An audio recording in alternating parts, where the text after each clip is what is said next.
Ju përshëndes të gjithëve, do të jemi së bashku në këtë edicion informativ me mua, Ernin Daluzi. Raporti vjetor 2025 i Bankës së Shqipërisë tregon se kartat janë kthyer në instrumentin kryesor të pagesave në vend, ndërsa ndarja mes klientit individual dhe biznesit mbetet e fortë. Individët përshtyjnë sistemin bankar shqiptar drejt pagesave digjitale, ndërsa bizneset vijojnë të mbeten më të lidhura me instrumente tradicionale. Kjo është tabloja që del nga raporti vjetor 2025 i Bankës së Shqipërisë, sipas të cilit kartat janë kthyer në mjetin dominues të pagesave, ndërsa çeqet mbeten pothuajse tërësisht në përdorim të biznesit. Të dhënat nga raporti tregojnë se në dekadën e fundit pesha e transfertave në letër ka rënë vazhdimisht, ndërsa pagesat me karta janë rritur deri në pozicionin kryesor në strukturën e pagesave. Në të njëjtën kohë, ndarja mes përdoruesve është e qartë. Kartat dhe paraja elektronike dominojnë nga individët, ndërsa çeqet mbeten në thelb instrumenti i biznesit. Sipas raportit, rreth 67% e numrit total të pagesave nëpërmjet bankave gjatë vitit kaluar janë kryer me karta debiti dhe krediti, ndërsa 94% e pagesave me kartë i përkasin individëve. Po ashtu, pagesat me para elektronike përdoren vetëm nga individët, duke kthyer këtë instrument në shenjën më të qartë të konsumatorit digjital. Raporti tregon se ndryshimi nuk është vetëm te instrumenti, por edhe te kanali i përdorimit. Aplikacionet home banking ofrohen tashmë nga të gjitha bankat, ndërsa 66% e transaksioneve të kreditit kryhen në distancë. Gjatë vitit 2025, numri i pagesave përmes home banking u rrit me 23.2%, ndërsa llogaritë e aksesueshme në distancë u zgjeruan me 44.4%, duke arritur në 46.8% të totalit të llogarive të klientëve në banka. Një tjetër sinjal i fortë i kësaj zhvendosje është përdorimi i kartës jo më si mjet për tërheqje kesh, por si instrument pagese. Banka e Shqipërisë thekson se gjatë vitit 2025 për herë të parë kartat u përdorën kryesisht për kryen e pagesave, duke thyer modelin e mëparshëm të përdorimit të tyre kryesisht për tërheqje parash. Numri i pagesave me kartë u rrit me 27.5%, ndërsa përdorimi i tyre në POS në vend u zgjerua me 38.7% në numër dhe 26.9% në vlerë. Blerësit e huaj shpesh tërhiqen nga afërsia me detin dhe potenciali i qirave sezonale në disa zona të Durrësit, si bloqet të plazhit dhe pjesë të shkëmbit të Kavajës. Ndërkohë, banorët lokal e shohin si më pak të dëshirueshme jetesën pranë Porto Romanës Spitallës. Në tregun e pasurive të paluajtshme në Durrës, perceptimi i blerësve të huaj shpesh ndryshon nga i banorëve vendas. Ndërsa të huajt prirën të fokusohen te afërsia me detin dhe potencialin e qirave sezonale, vendasit i japin më shumë rëndësi cilësisë së jetesës gjatë gjithë vitit, mirëmbajtjes së ndërtesave dhe nivelit të infrastrukturës. Sipas studimit të Investropa, perceptimi i banorëve lokal tregon se disa zona të qytetit konsiderohen të mbivlerësuara nga blerësit të huaj. Ndërto përmenden disa bloqe në zonën e plazhit, ku çmimet për apartamentet me pamje nga deti janë të larta, megjithëse cilësia e ndërtimit dhe menaxhimi i ndërtesave shpesh nuk përputhen me këto çmime. Po ashtu, pjesë të shkëmbit të Kavajës shihen si zona shumë tërheqëse gjatë sezonit veror, por vendasit theksojnë se gjatë dimrit ato bëhen të qeta dhe me aktivitet të kufizuar. Një tjetër zonë që konsiderohet e mbivlerësuar mbeten disa segmente të reja pranë projektit të jahteve dhe të marinës në Durrës. Sipas banorëve, disa prona po shiten me çmime që reflektojnë një projekt të përfunduar, ndërkohë që infrastruktura dhe afatet e realizimit të plotë të projektit mbeten ende të pasigurta. Nga ana tjetër, ka edhe zona që banorët vendas si konsiderojnë më pak të dëshirueshme për jetesë. Në këtë kategori përfshihen pjesë pranë zonave industriale të Porto Romanos dhe Spitallës, ku prania e trafikut të kamionëve, zhurmave dhe aktiviteteve portuale ndikojnë në cilësinë e jetës. Po ashtu, disa bloqe periferike në zonën e Ishkënetës konsiderohen më pak tërheqëse për shkak të shërbimeve të kufizuara dhe distancës nga plazhi apo qendra e argëtimit. Edhe disa zona të brendshme përgjatë rrugëve kryesore të qytetit përballen me probleme të trafikut të lartë, pluhurit dhe zhurmës, pa ofruar avantazhe të dukshme si aksesi lehtë në plazh apo hapësira rekreative. Në përgjithësi, blerësit e huaj shpesh fokusohen te potenciali turistik dhe afërsia me detin, ndërkohë që vendasit i shohin këto zona përmes prizmit të jetesës së përditshme dhe funksionimit të qytetit gjatë gjithë vitit. Gjatë periudhës janar-shkurt 2026 janë regjistruar për herë të parë 1712 mjete elektrike, duke shënuar një rritje për 151% krahasuar me të njëjtën periudhë të vitit 2025. Këto zhvillime konsiderohen si një hap i rëndësishëm drejt një flote rrugore më të gjelbër, më efikase në përputhje me objektivat për mbrojtjen e mjedisit dhe reduktimin e ndotjes. Drejtoria Rajonale Operatorit të Sistemit të Shpërndarjes Tiranë ka shpallur hapjen e tenderit për ndërtimin e linjës kablore për furnizimin me energji elektrike të sistemit të monitorimit dhe kontrollit të trafikut rrugor për gjatë segmenteve rrugore Tiranë-Durrës, Tiranë-Elbasan, mbi kalimin Shkozet-Plepa, Durrës-Rogozhin, Rogozhin-Lushnjë. Sipas dokumentit në Agjencinë e Prokurimit Publik, këto zona përfaqësojnë akse me rëndësi të lartë për fluksin e trafikut dhe për sigurinë rrugore, ku instalimi i kabineteve të survejimit është i domosdoshëm për mbikëqyrjen efektive dhe menaxhimin dinamik të qarkullimit. Fondi limiti për llogaritur është 94.206.000 lekë. Referuar dokumentit, zbatimi i këtij projekti është i domosdoshëm për garantimin e funksionimit të pandërprer dhe të sigurt të pajisjeve të survejimit rrugor, të cilat përfshin kamera, kabinete kontrolli dhe sisteme matëse të trafikut, të instaluara për gjatë segmenteve strategjike të rrjetit rrugor kombëtar. Ndër të tjera, ky projekt synon të mundësojë furnizimin me energji elektrike të sistemit të monitorimit dhe kontrollit të trafikut rrugor në kuadër të zbatimit të kontratës me objekt, qendra e monitorimit të trafikut 200 km, faza e parë, referuar kërkesës zyrtare të Autoritetit Rrugor Shqiptar dhe Ministrisë së Infrastrukturës dhe Energjisë. Nga ana tjetër, në pjesën më të madhe të akseve të përfshira, mungon rrjeti ekzistues elektrik, ose ai nuk garanton cilësi dhe vazhdimsi furnizimi. Kjo situatë kërkon ndërhyrje infrastrukturore për ndërtimin e rrjeteve të tensionit të mesëm, kabinave transformuese dhe rrjeteve të tensionit të ulët, të dedikuara për furnizimin e kabineteve të sistemit të monitorimit. Zonat ose segmentet rrugore ku do të shtrihet ky projekt janë Tiranë-Durrës, Qafkashar, Rinas, Ahmetaq, Durrës-Rogozhin, mbi kalimin Shkozet-Plepa, Rogozhin-Vlorë dhe Tiranë-Elbasan. Në dokument specifikohet se gjatë verifikimit në terren të pikave të kabineteve, u vërejë se një pjesë e këtyre kabineteve kanë mundësi për furnizim me energji elektrike dhe gjithashtu është evidentuar se në një pjesë të konsiderueshme nuk ekziston rrjet elektrik. Kjo për shkak se segmentet rrugore janë të reja dhe kalojnë jashtë zonave urbane, për këtë arsye mungon rrjeti elektrik. Për furnizimin e këtyre kabineteve, sipas projektit parashikohet ndërtimi i linjave të tensionit të mesëm dhe kabina transformuese, si dhe rrjet i tensionit të ulët për katës. Rrjeti i ri që do të ndërtohet do të shërbejë edhe për zhvillimin e perspektivës së zonave. Këto ndërhyrje do të siguron një infrastrukturë të dedikuar për furnizimin elektrik të sistemit të monitorimit, duke përmbushur kërkesat teknike dhe operacionale të projektit. Banka e Shqipërisë vlerëson se nëse euro do të mbahej në 115.5 lek për gjatë periudhës 2023-2025, inflacioni do të ngjitej në 6 deri në 7%, ndërsa ekonomia do të përballej me norma më të larta interesi dhe rritje më të dobët. Ecuria e kursit të këmbimit të lekut gjatë viteve të fundit ka qenë në qendër të vëmendjes së Bankës së Shqipërisë, thekson kjo e fundit në raportin vjetor për vitin 2025. Në horizontin kohor 2021-2025, raporti i këmbimit të lekut ndaj euros në tregun e brendshëm u forcua me 21%. Pjesa më e madhe e këtij forcimi, ose rreth 75% e tij, ndodhi gjatë viteve 2023 dhe 2024. Ndërkohë ritmi i forcimit ra në 2.8% gjatë vitit 2025 fal dhe rritjes së pranisë së Bankës së Shqipërisë në tregun valutor gjatë 2 viteve të fundit. Banka e Shqipërisë argumenton se forcimi i lekut është ndikuar kryesisht nga faktorë strukturor, si rritja e ardhurave nga turizmi, remitancat, puna sezonale jashtë vendit dhe investimet e huaj direkte, të cilat kanë rritur ofertën e valutës në tregun vendas. Në të njëjtën kohë, institucioni thekson se kursi i lirë i këmbimit ka ndihmuar në absorbimin e presioneve inflacioniste në periudhat e goditjeve të jashtme.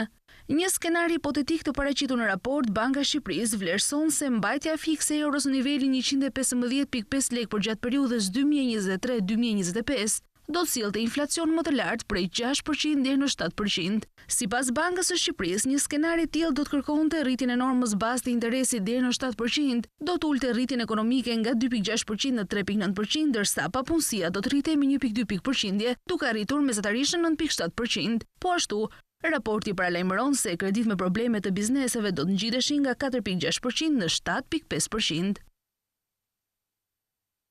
Për sektorin privat, vijoj të rritet me norma të larta në 3 mujorin e 4 të vitit 2025 dhe në janar 2026 në raport me prodhimin në brendshëm bruto. Kredia për sektorin privat shënoi një tjetër zgjerim në 34% në fund të vitit 2025, duke treguar rritjen e peshës së kredisë bankare në financimin e aktivitetit ekonomik. Kreditimi për sektorin privat vijoi të rritet me norma të larta në 3 mujorin e 4 të vitit 2025 dhe në muajin janar 2026. Zgjerimi vjetor i kredisë shfaqe një përmirësim të lehtë në 3 mujorin e fundit të vitit me një rritje mesatare prej 14.4% dhe u rikthye niveleve mesatare të 6 mujorit të dytë të vitit 2025 në muajin janar 2026, duke shënuar një rritje vjetore prej 13.9%. Kjo dinamik i dedikohet më së shumti luhatjeve në portofolin e kredive për likuiditet akorduar bizneseve, ndërkohë që kreditimi i individëve shfaqe norma të qëndrueshme rritje. Në raport me prodhimin e brendshëm bruto, kredia për sektorin privat shënoi një tjetër zgjerim në 34% në fund të vitit 2025, duke ilustruar rritjen e peshës së kredisë bankare në financimin e aktivitetit ekonomik. Zgjerimi i kredisë është mbështetur nga kërkesa e lartë për financim, e nxitur nga rritja e aktivitetit ekonomik në vend, kushtet e favorshme financiare dhe ecuria pozitive e besimit në ekonomi. Paralelisht me to, bankat kanë lehtësuar standardet e kreditimit për biznese dhe janë treguar më tolerante në marrjen përsipër të rrezikut të përkrahura edhe nga rënja e raportit të kredive me probleme ndaj totalit. Vlera e këtij raporti prej 3.8% në muajin janar qëndroi pranë nivelit minimal të shënuar në fund të dhjetorit 2025.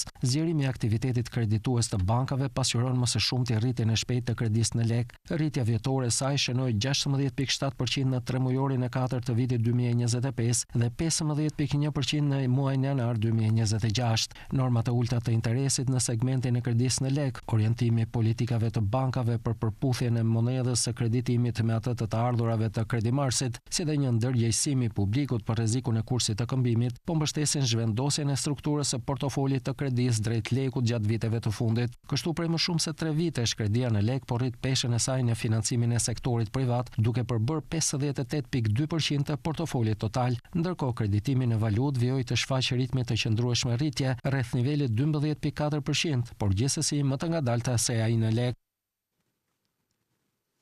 Borxhi total që klientët kanë ndaj operatorit të shpërndarjes së energjisë elektrike pësoi rritje të lehtë për gjatë vitit 2025 në raport me vitin 2024. Sipas entit rregullator, detyrimet nga bizneset dhe konsumatorët familjar regjistruan ulje, ndërsa stoku i borxhit për institucionet shtetërore dhe klientët jo buxhetor shënoi rritje. Borxhi total që klientët kanë ndaj operatorit të shpërndarjes së energjisë elektrike pësoi rritje të lehtë gjatë vitit 2025 në raport me vitin 2024. Sipas të dhënave zyrtare nga enti rregullatori i energjisë, vlera për detyrimet të papaguara ndaj OSHE nga klientët familjar, institucionet shtetërore, ujësjellësit dhe bizneset deri në fund të dhjetorit 2025 arriti në 80.89 miliard lek nga 80.43 miliard lek që ishte në fund të vitit 2024. Ky ndryshim i nivelit të borxheve totale vjen si pasojë uljes së detyrimeve të papaguara nga bizneset dhe konsumatorët familjar, ndërkohë që stoku i borxhit për institucionet shtetërore dhe klientët jo buxhetor, ku përfshihen ujësjellësit, shënoi rritje. Kështu për kategorinë e bizneseve borxhi ul në 9.49 miliard lek nga 10.34 miliard lek që ishte në fund të vitit 2024, ndërsa për familjarët u ul në 45.16 miliard lek nga 45.48 miliard lek, ndërkohë për institucionet shtetërore, niveli i faturave të papaguara të energjisë në fund të dhjetorit 2025 arriti në 5.32 miliard lek nga 5.05 miliard lek që ishte një vit më parë. Sa i takon kategorisë së jo buxhetorëve, detyrimet e prapambetura arritën në 20.91 miliard lek në fund të 2025-s, nga 19.54 miliard lek që ishin në fund të vitit 2024. Pjesa më e madhe subjekteve në vend vijojnë të mos të respektojnë legjislacionin e punës. Të dhënat e inspektoriatit tregojnë se për gjatë vitit 2025 shkeljet kanë dominuar në treg, ndërsa institucionet paralajmërojnë një qasje më të fortë dhe të targetuar për vitin 2026.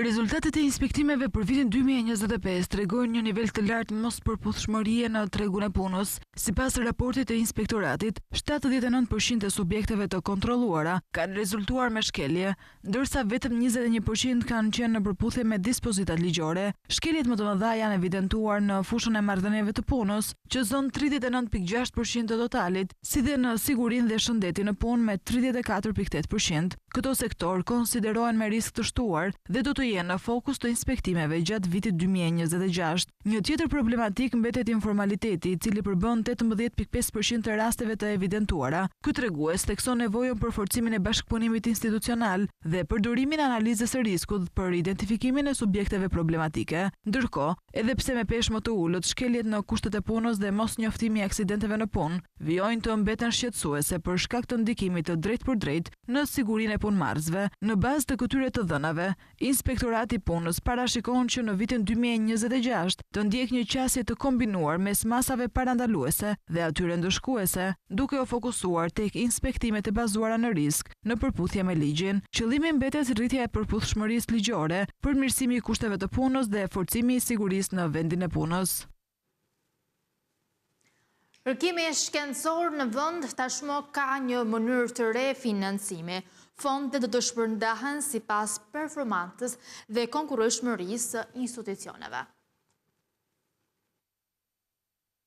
Qeveria ka miratuar modelin e ri të financimit për shkencën dhe kërkimin shkencor, duke synuar rritjen e eficiencës dhe transparencës në shpërndarjen e fondeve publike. Bëhet fjalë për një strukturë të refinancimit që mbështetet në performancën dhe konkurrueshmërinë e institucioneve kërkimore. Modeli i ri bazohet në 3 shtylla kryesore: financimi bazë institucional, financimi orientuar nga performanca dhe financimi për projekte kërkimore konkurruese.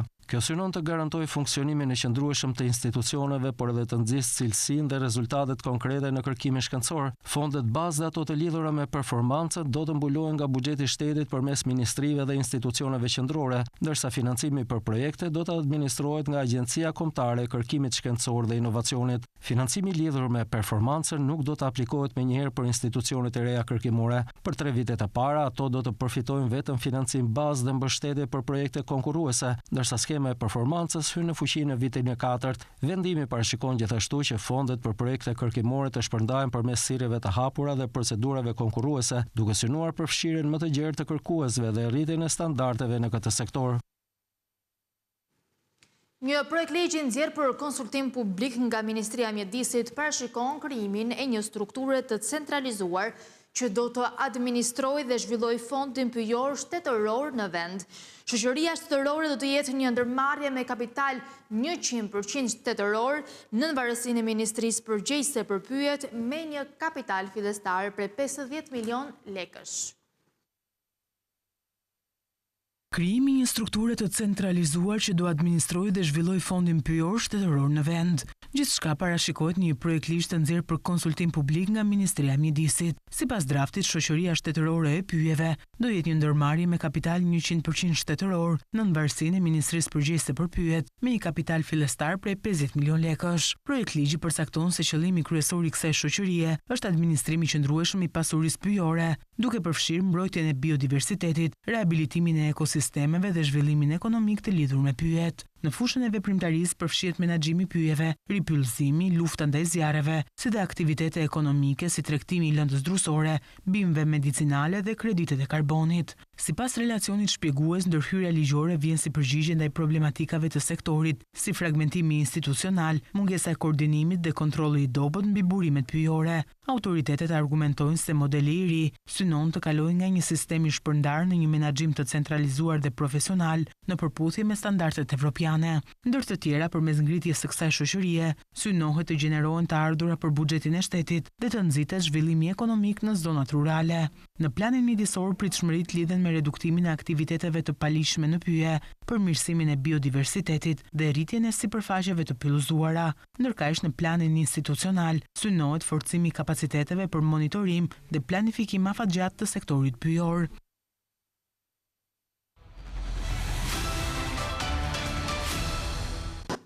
Çmimet e naftës ndryshuan pak në tregtinë së hënës, ndërsa investitorët prisnin sqarime mbi statusin e bisedimeve midis SHBA-s dhe Iranit. SHBA, Irani dhe një grup ndërmjetësuesish rajonal po diskutojnë kushtet për një armpushim të mundshëm 45 ditor. Çmimet e naftës ndryshuan pak në tregtinë së hënës, ndërsa investitorët prisnin sqarime mbi statusin e bisedimeve midis Shtetet e Bashkuara dhe Iranit, edhe pse ata mbeten të kujdesshëm në lidhje me humbjet e vazhdueshme të furnizimit për shkak të ndërprerjeve të transportit detar. Kontratat e ardhshme të naftës së papërpunuar Brent u rritën me 73 cent në 109.76 dollar për fuqi, ndërsa nafta e papërpunuar e Teksasit perëndimor u tregtua me 26 cent më poshtë në 111.28 dollar për fuqi. Shtetet e Bashkuara, Irani dhe një grup ndërmjetësues rajonal po diskutojnë kushtet për një armpushim të mundshëm 45 ditor që pritet të çojë në një përfundim të përhershëm të luftës. Ngushtica e Hormuzit, nëpër të cilën transportohet naftë dhe nën produkte të saj nga Iraku, Arabia Saudite, Katari, Kuvajti dhe Emiratet e Bashkuara Arabe, mbetet kryesisht e mbyllur për shkak të sulmeve iraniane ndaj anijeve pas fillimit të luftës më 28 shkurt. Sipas analistëve, pamundësia për të hapur ngushticën e Hormuzit po bëhet gjithnjë më shumë një çështje fitore politike për shkak të ndërprerjeve të furnizimit në lindjen e mesme. Rafinerit po kërkojnë burime alternative për naftë pa përpunuar, veçanërisht për ngarkesat fizike në Shtetet e Bashkuara dhe në detin e veriut të Britanisë. Megjithatë, disa anije, duke përfshirë një anije cistern të operuar nga Omani, një anije kontejnerësh në pronësi franceze dhe një transportues gazi në pronësi japoneze, kanë kaluar në përngushticën e Hormuzit, duke reflektuar politikën e Iranit për të lejuar kalimin e anijeve nga vendet që i konsideron miqësore. Të dielën OPEC Plus i përbërë nga disa anëtar të Organizatës së Vendeve Eksportuese të Naftës dhe Aleaci Rusia rënë dakord për një rritje modeste prej 206.000 fuqi në ditë për muajin maj. Megjithatë, ky vendim do të ekzistojë kryesisht në letër, pasi disa nga prodhuesit kryesorë të grupit nuk janë në gjendje të rrisin prodhimin për shkak të luftës. Furnizimi rus është ndërprer kohët e fundit nga sulmet me dronë Ukrainës në terminalin e saj të eksportit në detin Baltik. Qeveria rumune miratoi një dekret emergjence për të ulur përkohësisht akcizën mbi naftën standarde dhe për të futur një takë solidariteti mbi fitimet e jashtëzakonshme të prodhuesve dhe shitësve të naftës. Në fund të marsit, qeveria shpalli gjendje krize në tregun e naftës bruto dhe produkteve të naftës midis 1 prillit dhe 30 qershorit. Qeveria rumune miratoi një dekret emergjence për të ulur përkohësisht akcizën mbi naftën standarde dhe për të futur një takë solidariteti mbi fitimet e jashtëzakonshme të prodhuesve dhe shitësve të naftës. Sipas zyrtarëve, vendimet janë pjesë e një pakete më të gjerë që synon mbrojtjen e ekonomisë dhe konsumatorëve nga rritja e çmimeve të karburantit mes luftës Shtetet e Bashkuara Izrael kundër Iranit. Vendimi u mor mes shqetësimeve mbi inflacionin dhe ndikimin më të gjerë ekonomik të çmimeve të karburantit. Nga 7 prilli, taksa mbi naftën standarde do të ulet me rreth 0.06 euro pa TVSH. Qeveria vlerëson se ulja e akcizës do të ketë një ndikim buxhetor përafërsisht 118 milion euro. Dekreti përcakton gjithashtu një kontribut solidariteti për kompanitë që nxjerrin ose që shesin naftë në Rumani. Taksa zbatohet vetëm për fitimet e jashtëzakonshme dhe mund të arrijë deri në 60% të fitimeve shtesë të gjeneruara gjatë kushteve aktuale të tregut. Në fund të marsit, qeveria shpalli gjendje krize në tregun e naftës bruto dhe produkteve të naftës midis 1 prillit dhe 30 qershorit dhe prezantoi disa masa duke përfshirë kufizimin e rritjes së çmimeve për benzinën dhe naftën në nivelet mesatare të aplikuara nga secili operator në vitin 2025. Aktualisht benzina Euro 95 shitet me një çmim mesatar prej 1.681 euro për litër, ndërsa çmimi i naftës është 2.025 euro për litër. Në mars, Rumania zgjeroi gjithashtu një skemë shtetërore për operatorët e transportit rrugor për të kompensuar rritjen e çmimit të naftës për shkak të konfliktit në lindjen e mesme. Shteti gjithashtu zgjeroi edhe një skemë tjetër ndihme shtetërore për naftën e përdorur nga fermerët. Çmimet e naftës po kalojnë mbi $110 për fuqi në tregje, duke rritur edhe kostot e karburantit. Ndërkohë, në shumë vende aziatike, qeveritë kanë vendosur tashmë rregulla të rrepta dhe kufizime të detyrueshme për konsumin e energjisë për të shmangur një krizë. Çmimet e naftës po kalojnë mbi $110 për fuqi në tregje, duke rritur edhe kostot e karburantit. Spektri kursimit po fillon të shfaqet në Europë, ndërsa në shumë vende aziatike qeveritë kanë vendosur tashmë rregulla të rrepta dhe kufizime të detyrueshme për konsumin e energjisë për të shmangur një krizë. Në disa pjesë të Azisë, ku varësia nga importet e energjisë nga lindja mesme është jashtëzakonisht e lartë, qeveritë po ringjallin zgjedhjet e testuara gjatë pandemisë. Punë inteligjente, zyra të mbyllura, javë pune të shkurtra dhe mësim në distancë. Rasti më ekstrem është ai i Sri Lankës. Për të ulur konsumin e karburantit dhe lehtësuar presionin në rrjetin energjetik, qeveria ka shpallur të mërkurën një festë për sektorin publik me mbylljen e detyrueshme të zyrave qeveritare. Në fakt, java e punës për mira punonjës publik është reduktuar në 4 ditë. Filipinet, Pakistani, por edhe vende të tjera aziatike kanë miratuar gjithashtu të njëjtin politik, megjithëse me procedura të ndryshme. Por vendet aziatike nuk janë të vetme që po lëvizin në këtë drejtim, duke ndjekur rekomandimet e Komisionerit të Energjisë të Bashkimit Evropian. Qeveria daneze është ndër vendet e pakta europiane që inkurajon qartë përdorimin e punës inteligjente. Lëvizshmëria është një faktor kyç. Sipas Agjencisë Ndërkombëtare të Energjisë, makinat përbëjnë afërsisht 60% të karburantit të konsumuar në rrugë dhe udhëtimi për në punë përbën një pjesë të madhe të këtij totali. Vlerësimet sugjerojnë se 3 ditë punë inteligjente në javë mund të kursejnë 2 deri në 6% të konsumit kombëtar të naftës, ndërsa për një punëtor të vetëm kjo do të thotë deri në 20% më pak karburant. Për këtë arsye, Agjencia Ndërkombëtare e Energjisë po rekomandon qeverive një sër masash të menjëhershme, uljen e kufizimeve të shpejtësisë në autostradë me të paktën 10 km/h, nxitjen e transportit publik, uljen e fluturimeve të biznesit dhe futjen e ditëve pa makina nga targa alternative në të diela pa makina. Sipas agjencisë, vetëm kufizimi i udhëtimeve ajrore të biznesit mund të ulë kërkesën për karburant aviacioni, një nga sektorët më të ekspozuar ndaj krizës, deri në 15%. Portugalia renditet e 4-ta në Bashkimin Evropian për pjesën e profesionistëve që punojnë rregullisht 49 orë ose më shumë në javë në punën e tyre kryesore, shifre e cila mbulon 9.1% të punësuarve, dhe Portugalia kishte një incidencë më të lartë të orëve të gjata të punës sesa ekonomi të tilla si Gjermania dhe Spanja. Portugalia renditet e 4-ta në Bashkimin Evropian për pjesën e profesionistëve që punojnë rregullisht 49 orë ose më shumë në javë në punën e tyre kryesore, shifra e cila mbulon 9.1% të punësuarve sipas një analize të Randstad Research dhe bazuar në të dhënat nga tremujori fundit i vitit 2025, është shumë mbi mesataren e Bashkimit Evropian për 6.5% dhe te i kalon lehtësisht javët standarde të punës për 35 orë në sektorin publik dhe 40 orë në sektorin privat. Vetëm Greqia me 12.4%, Çipër me 10% dhe Franca 9.7% kanë një përqindje dhe më të lartë të punonjësve që kalonin të paktën 49 orë punë në javë. Siç tregojnë vlerësimet e Randstad, Portugalia kishte një incidencë më të lartë të orëve të gjata të punës sesa ekonomi të tilla si Gjermania ose Spanja, ku përqindja e profesionistëve që i nënshtroheshin orëve të gjata të punës ishte përkatësisht 5 dhe 6.3%. Studimi zbulon se skenari ka ndryshuar disi në favor të punëtorëve gjatë viteve të fundit. Megjithatë, Portugalia mbetet larg standardit të ekonomive të tjera në blok. Ky është një realitet që ndikon në mënyrë disproporcionale të punëdhënësit dhe të vetë punësuarit.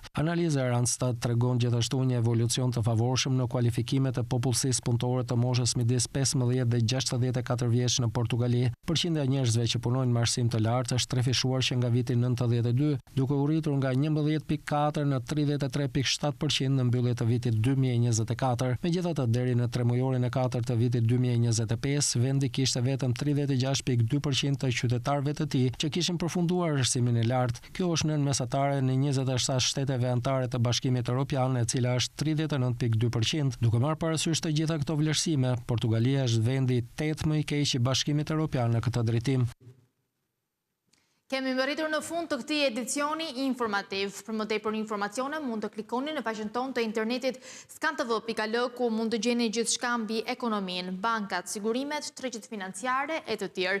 Gjithashtu mund të na ndiqni edhe në rrjetet sociale si Facebook, Instagram, YouTube dhe LinkedIn. Faleminderit për vëmendjen, bashkë mirupafshim.